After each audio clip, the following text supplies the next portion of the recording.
एक बार एक भक्त बहुत दूर से स्वामी श्री हरिदास जी और बांके बिहारी के दर्शन के लिए आए। वे भेंट स्वरूप एक बहुमूल्य इत्र साथ में लाए कि स्वामी जी के दर्शन होंगे तो उन्हें ये इत्र की शीशी भेंट में दूंगा। वे वृंदावन पहुंचे। निधिवन पहुंचकर उन्होंने देखा कि स्वामी जी तो ध्यान में लीन हैं। तो उन्होंने स्वामी जी के ध्यान से जागने की प्रतीक्षा करना उचित समझा। इतनी दूर से जो आए थे तो स्वामी जी से मुलाकात तो करनी ही थी। तो उन्होंने क्या किया कि इत्र की शीशी स्वामी जी के पास में रखकर वहीं कुछ दूरी पर जाकर बैठ गए और स्वामी जी के ध्यान से जागने की प्रतीक्षा करने लगे। अब स्वामी जी ध्यान में लीन होकर प्रिया प्रीतम की लीला का दर्शन कर रहे थे। वो भी लीला कौन सी? होली की लीला। लीला में स्वामी जी देख रहे हैं कि राधा रानी और ठाकुर जी होली खेल रहे हैं। ठाकुर जी के हाथ में रंग भरी पिचकारी है और वे श्री जी पर रंग डालने को उनके पीछे पीछे दौड़ रहे हैं। श्री जी तो रंग डालने को मना कर रही हैं, पर ठाकुर जी कह रहे हैं कि लाडली जी, हमारी जोड़ तो आपके ही संग है, हम तो आप पे ही रंग डालेंगे। और ठाकुर जी ने पिचकारी चला दी।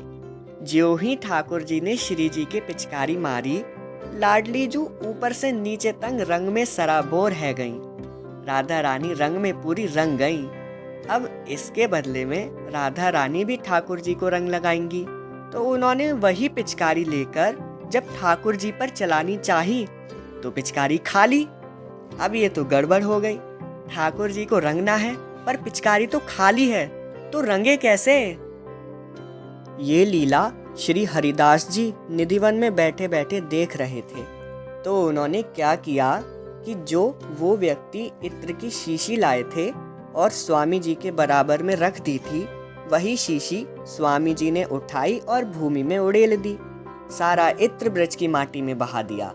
जैसे ही उस भक्त ने स्वामी जी को ये करते हुए देखा, वो चौंक गया कि अरे, ये कैसे साधु हैं? मैं तो इतना महंगा इत्र बांके बिहारी जी के लिए लेकर आया था, इन्होंने तो सारा इत्र माटी में ही उड़ेल दिया। लगता है स्वामी जी के बारे में गलत सुना था। कोई सिद्ध साधु नहीं है, ये तो बस ऐसे ही हैं। अरे बताओ, बिहारी जी के लिए लाया हुआ इत्र इन्होंने माटी में उड़ेल दिया। ऐसा सोचकर वे भक्त जब बिना दर्शन के वापस जाने लगे तो इतने में लीला पूरी हुई और स्वामी जी ने आंखें खोली। उनको रोका, कहा, बिहारी जी के दर्शनों के लिए आए थे पर बिना दर्शन किए ही जा रहे हो? तो वे बोले, अब क्या बताएं महाराज, बहुत देर हो गई है, कृपया आज्ञा दें। स्वामी जी ने फिर भी कहा कि इतनी दूर से आए हो, बिहारी जी के एक बार दर्शन तो कर लो। उन महानुभाव ने भी सोचा कि लाओ, इतनी दूर से आए हैं तो बिहारी जी के दर्शन तो कर ही ले, इत्र तो अब वापस आना नहीं। तो जैसे ही उन्होंने स्वामी जी के साथ मंदिर में प्रवेश किया तो वे आश्चर्यचकित रह गए। क्यों? क्योंकि जो इत्र स्वामी जी ने माटी में उड़ेल दिया था, उसी इत्र की सुगंध से पूरा मंदिर सुगंधित था। बिहारी जी उसी इत्र में ऊपर से नीचे तक सराबोर थे और वे भक्त स्वामी जी के चरणों में गिर पड़े।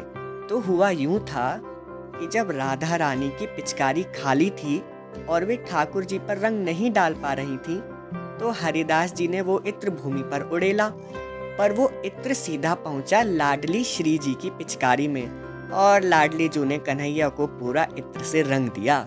ठाकुर जी को इत्र में सराबोर कर दिया। हरि बोल, जय श्री राधे कृष्णा।